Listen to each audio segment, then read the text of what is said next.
All right, we're on to the third part of Unit 2, which Unit 2, remember, is the interaction between branches. So we already did Congress, we did the legislative branch, we did the presidency, and now we're on to the judiciary. And we're looking at Article 3 of the Constitution, so we're diving right into the actual wording of the Constitution. So you're going to need a chart that or a sheet of paper that looks like this that has Article 3 of the Constitution. We're going to be highlighting, so you want to grab a highlighter or at least something that you can circle with and then make notes off to the side above and below. All right, so I'll be doing that and you'll be doing it too. All right, cool. Article 3, this isn't very long. Judiciary, the section of the Constitution, Article 3 is not terribly long at all. And so we're going to jump in and look at it and find out some pretty cool stuff. All right, here we go. All right, so Section 1, Article 3 says the judiciary power of the United States should be vested in one Supreme Court. Okay, cool. We kind of know that. And in such inferior courts as Congress may from time to time ordain and establish. Now let's go ahead and highlight that. Inferior courts, all right, are lower courts. All right, also, these are other federal courts. So an inferior court is a court that is created below the Supreme Court. If we haven't already done the sort on it, we will do a sort where it shows the lower courts, district courts, and then also appeals courts or also known as circuit courts. So those are below the federal government. Congress has the power to make more. They could cut it and make less. But there are well over 700 judges that are in the lowest court, the district court, another couple hundred that are in the circuit court or appeals court level. So Congress has made a lot of courts that are inferior to the Supreme Court. And the fact that they're inferior means that they have to do whatever the Supreme Court has ruled in the past. So they have to, if there's a bill about some issue dealing with civil rights, free speech, whatever it is, whatever the Supreme Court has ruled on it, they're supposed to rule consistent with that. That's what a lower court means. They're below the Supreme Court. But Congress is the one who makes it. Now, do not confuse these with state courts. States have their own court system that is separate from what is being mentioned here. All right, judges, both of the Supreme and the inferior courts, shall hold their offices during good behavior. During good behavior. That means life. They have a life term. As long as they behave, they serve for life.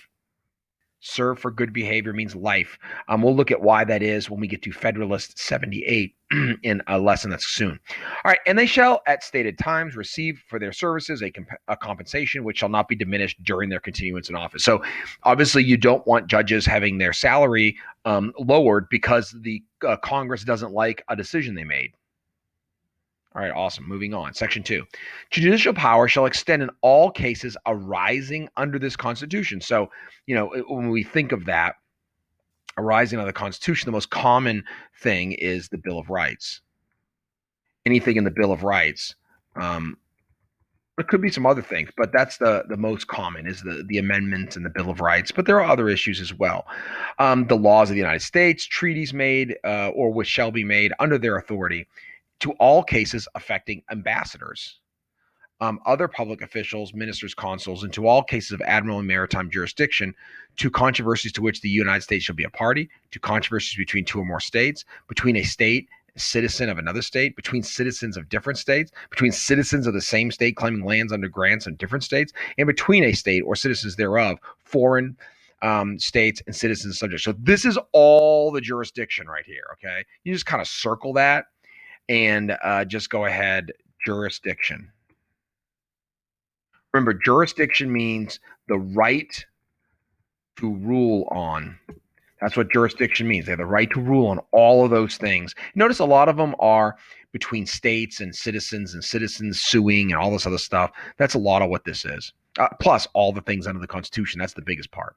In all cases affecting ambassadors, in other public ministers and consuls, and in those which a state shall be a party. And that's where like a state is suing the United States government. The Supreme Court shall have original jurisdiction. So this is important here. So go ahead and put ambassadors and where a state shall be a party. Original jurisdiction. Now, what does that mean? Original jurisdiction means that the Supreme Court hears the case first.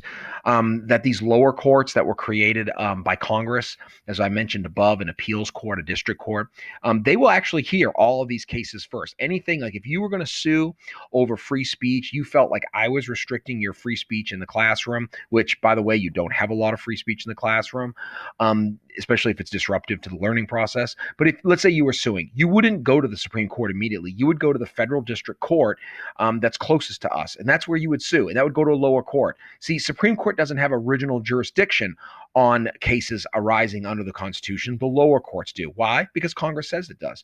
Congress can give jurisdiction. However, if you were an ambassador or some situation where a state would be a party suing the federal government on some major piece of law, then the Supreme Court has original jurisdiction, and that means it would hear it first.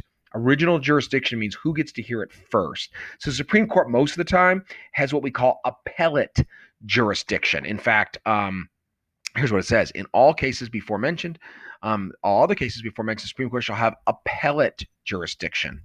What does that mean? Appellate means, if I could spell correctly, would be great, appeal. On appeal. So you're gone to a lower court, somebody loses, somebody appeals it, they appeal it up the chain of command. Eventually, the last court to hear it is the Supreme Court. By the way, the Supreme Court doesn't have to hear your case. They only choose which cases they want. And it takes 4 out of 9 justices to actually even hear a case, but they may just decide to let a lower court stand, and you don't get to, that your appeal dies there. All right, both as a fact, as to law and fact, with such exceptions and under the regulations as Congress shall make. So when you're what that means is that as you're an appellate court, that means you accept the law and fact from the lower court when you're making your decision. You don't like retry it. All right. The trial of all crimes, except in the cases of impeachment, shall be by jury. So now we're not really talking about Supreme Court anymore. We're just talking about some general rights having to do with judiciary. So all trial of all crimes, except in case of impeachment, shall be by jury. That's because the impeachment, of course, is by the Senate. So this guarantees of jury trial. Cool. And such trial shall be held in the state where the crimes have been committed. So you have a right to a jury trial in the state where it's committed. But when not committed within any state, the trial shall take place in a place or places as Congress may, by law, be directed. So directed. Okay, so Congress has the right to choose another place. Section 3, treason against the United States, which means like going against them. Listen to what it says. Shall consist only in levying war against them, or in adhering to their enemies and giving aid and comfort. So this is right here, definition of treason. So Congress is very, when the Constitution was written, it was very specific about what it means by saying treason. No person shall be convicted of treason unless on the testimony of 2 witnesses to the same act, same overt act, or on confession in open courts. That's pretty specific too. You got to have 2 witnesses. And obviously they don't want to just have a random person claiming someone was treasonous and it not be true. Congress shall have the power to declare the punishment of treason, but no attainder of treason shall work corruption of blood. Like you can't like pass it on to other family members, or fortitude, except during the life of the person attained. All right, so they can take money away from you, from that person, but they can't make it go with family members in the future.